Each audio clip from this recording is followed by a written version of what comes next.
¿Qué tal amigos? ¿Cómo están ustedes? Aquí estamos nuevamente en una entrevista más a fondo con un grande, con un referente, con un héroe de Sudamérica. Muchas veces lo vimos y lo seguimos en su carrera.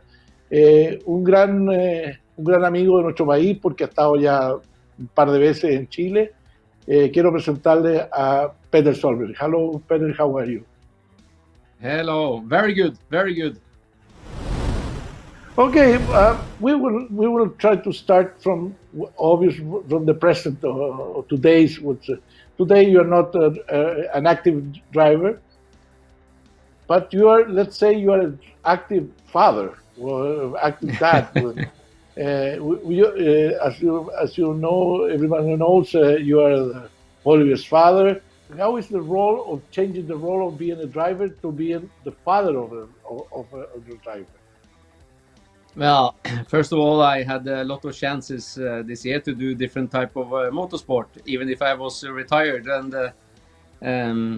But at the same time, after being a driver and run the team with my wife in Rallycross and rallying, coming back to be the father again, of course, it's very different. But obviously, with Oliver, things are going very quickly now, and I'm trying to be there as support to help with the pace notes, the technical side, and I know his driving style really well since he was very young and started when he was 6, 7 years old and driving a lot of cars. So, yeah.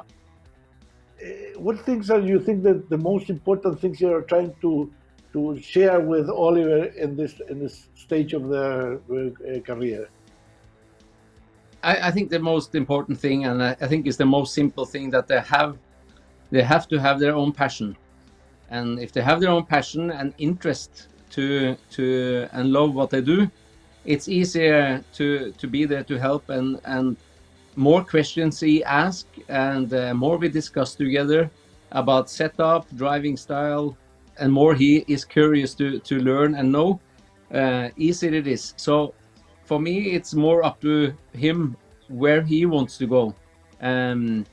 So when he asks me all the questions, I'm trying to explain in the best way, and what is important for different rallies, what is the different on what's the main thing on the setup, and it's coming back to that you need always a very, very easy car to drive, and that you have to have the smile in your face when you're driving. This is maybe the main thing.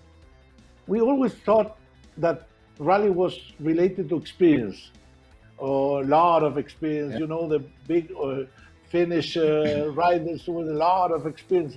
And now we have this couple of years, we have these two young kids doing a superb job. What do you think about this tendency of having young riders? Well, first of all, still experience is a very important factor in rallying. And of course, yeah, like Kalle and Oliver, they started very young. Kalle started even younger than Oliver to do rallies, but Oliver did cross kart and he did rallycross. A little bit different direction in early age, But I think things are changing. We see that also with Verstappen in Formula One. Came in as very young, very fast. But you see there also, it's not so easy to be a world champion anyway. It still takes time to learn all the details. You have to do some mistakes. And like Kalle this weekend also, it was a difficult rally, he did a mistake. So the guys still have a long way to go. And to beat some guys like Ogier, it's you have to have everything right, to be honest with you. And I think this young guy is looking up to him because they try to look at his own board, look at how his driving style is. So, but still, the youngest world champion is still around 27 years old. Nobody younger. So they have a good time, but time is also going quickly. How you Peter Solberg gets into this, to arrive into this fantastic sport and very unknown sport for us in the past, but today it's more popular. But how did Peter Solberg arrive into this sport? That's a good question. I never had any plan to be a WRC driver. You know, I was doing autocross, I was doing rallycross, I was doing hill climb, and then I won everything in what I started. So I was thinking to try to do a new sport. So I tried some circuit racing, and I got a contract there with to drive the Renault in front of the Formula One races in '96. And then I tried rallying, and I loved it. So I started with the Volvo 240 for €6,000 that time. And then, of course, I went further with the Celica 165, 185, and the 205. I loved it, and I got Norwegian champion. And then I sent a video of myself and the CV to all the teams. And they looked at my film, they looked at my results, and then I came for a test, and then, and that's it. Things happen just, many times in coincidence. I didn't have any manager or anything. I was just driving with a smile and enjoyed what I did, and I maybe was just very, very lucky that time to get the chance, but I was hungry. I wanted a lot, but when we went to Swedish Rally, early days in '96 and '97 to watch Tommy Mackin and Colin McRae and all these guys, we were standing in the forest, freezing and looking and enjoying, because rallying to watch is an incredible sport. So, and then a few years later, I was teammate with Tommy Mackin, Colin McRae, Carlos Sainz, Richard Burns, all these guys, and it's. For me, coming from small country like Norway and getting into the big world, of course, it was a big step. And, we know that the Finnish guys have a very good management and history and how they do it. But from Norway, it was nothing. So, but for sure, the sport in Norway have grown very quickly, and it's very popular now. And more and more drivers is coming up. So that's it's fantastic to see. Then you jump into that fantastic era that was the Subarus 555 and so good cars. Twice you was once world champion. How was that time in? We had the other day we did the same interview with David Richards, and he remember with a lot of passion about all the lineup drivers that he used to have. How was that Subaru, which was a legend for everybody that we love rally, especially on that era? Yeah, Subaru that time, it was like Ferrari in Formula One, the blue color, the yellow. It was the best team to come into, and I must say when I came in there, how professional they were. And the history they also had, and also the connection we had with Subaru Japan, with all the fans there.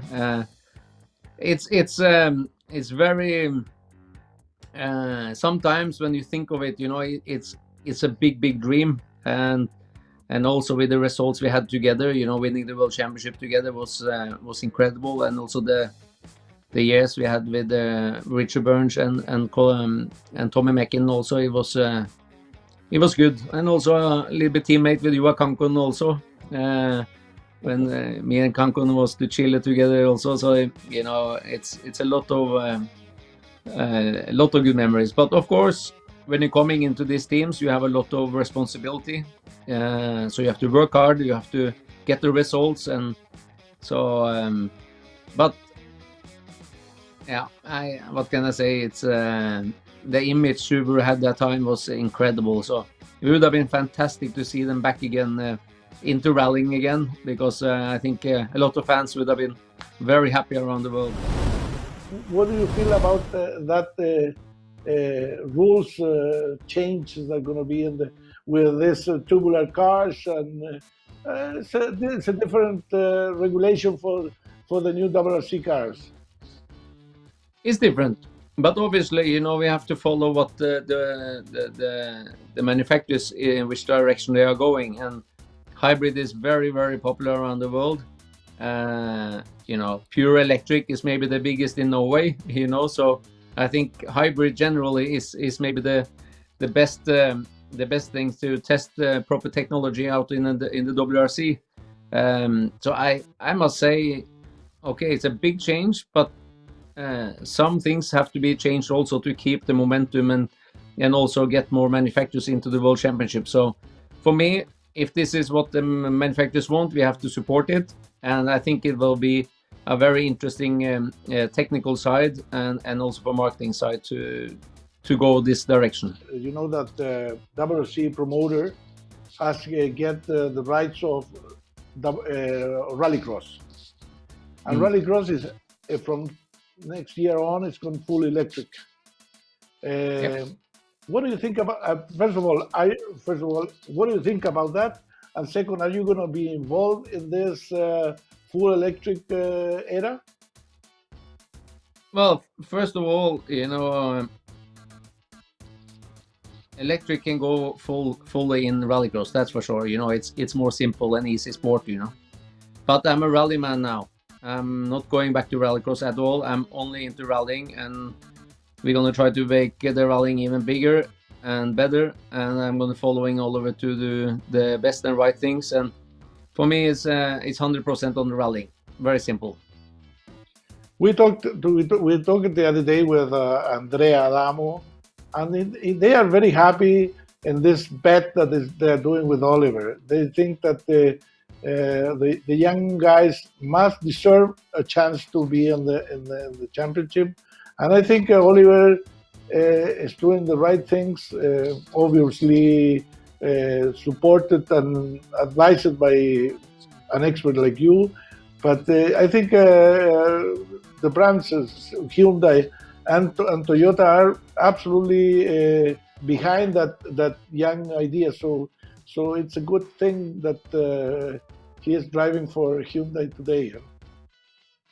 Yeah, the thing is, like I said, you know, we see that times are changing. You know, we see the young guys are surprising really well with what they do. We saw also for more now. Okay, he's a little bit older, but he did a very, very good speed in Croatia. Kalle, obviously, but it's a lot of other young drivers coming up. But the thing is, we need some.